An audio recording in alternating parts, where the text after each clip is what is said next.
In the beginning, God created the heavens and the earth. Now the earth is formless and empty. It is a deep void, darker than the night waiting for the moon to rise. Light has not yet been born.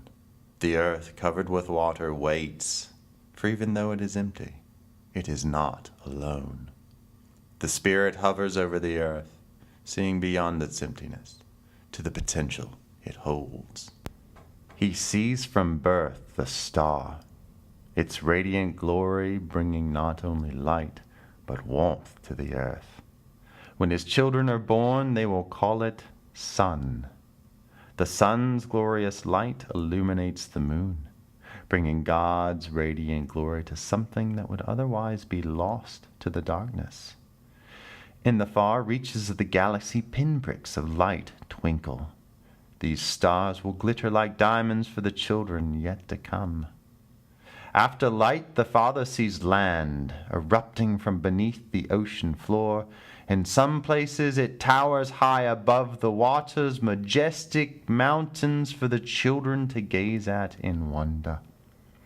Some peaks stretch so high that they are covered in snow. The children will enjoy climbing and skiing these slopes. The earth is lush, rich with nutrients. From it will spring vegetation, trees, some short, others tall, some graceful, others majestic. Shrubs will come too. As the landscape fills, the Father will paint the delicate flowers with more colors than the eye will be able to comprehend. Next will come the animals. Birds with rainbow plumage will fill the air as their songs take flight. The waters will teem with fish and mammals, their graceful movements to delight the children. Mammals, lizards, and reptiles of all shapes and sizes will fill the earth. Some will have plush fur, others smooth scales. Some with necks that reach to the treetops, others with long noses to investigate the ground. The children, the pinnacle of all that creation will be the children, the crowning piece of all creation. They will all be different. Different hair, eyes, hands, and feet. Some tall, others short. They will have different passions and desires. They will laugh when they find joy. They will love. They will love each other and enjoy the world that the Father has created. They will love their Father. They will care for the created world. They will work with each other. Yet they will share one thing. They will be the only creature in all of creation to share the Father's image. Though not the Father himself, they will reflect his image. They will carry his love, his mercy, his grace, his compassion.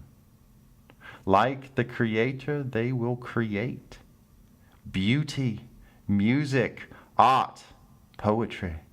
Their inspiration? The world the Father created for them. They will worship the Father in what they do. They will see his hand in all that he has created and seek to do similar things and so please the Father. They will see his glory and his majesty reflected in his world. They will live in fellowship with him. The Father sees all he will create, and it is very good. But there will be trouble. In making the children different, they have been given a responsibility, a gift, something that is their own and no one else's. They will decide to abuse this gift for what they perceive as great gain, and upon this will rest the doom of all. For when they abuse this gift, the children will reject the Father, and this rejection will run so deep that no one will turn from it. Some will ignore the Father, some will deny he exists. At some point, all will decide to follow their own path rather than turning to the one who created them and loves them deeper and fuller than they can understand. Sin will enter the world. Sin will blacken the beauty of creation, casting it into shadow. Child will turn against child, bringing pain, not love. Son will turn against father, and wife will betray husband. Lust, murder, lying, pride, envy, cheating, stealing, greed, abuse, violence. All these will stain the beauty and goodness of creation. Sin will fracture the relationship between children. It will shatter their relationship with the Father. They will struggle to care for creation. Relationships once pure and good will be difficult and filled with anguish. Even worship of the Father will be turned into something that will create pain. The sin that blinds their eyes will make it hard to see the Father at work. Their eyes, once able to see the glory of God, will be unable to comprehend what they see. They will shield their eyes from His majesty. They will die. Created for life with the Father, now sin will sentence them to death. Even in the midst of this, the Father sees His good creation. Love, joy, and peace, though not to the fullness that God created them, will remain. The Father will continue to love His children, and He will call out to them. He will pursue them through the ages, and with His right arm outstretched involve Himself in the affairs of His children.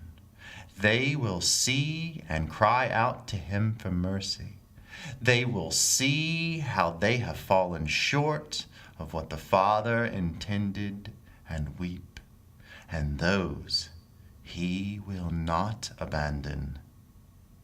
Through them He will choose to establish His kingdom. Though death will come, all hope will not be lost. The Father will make a way. The time for redemption will come.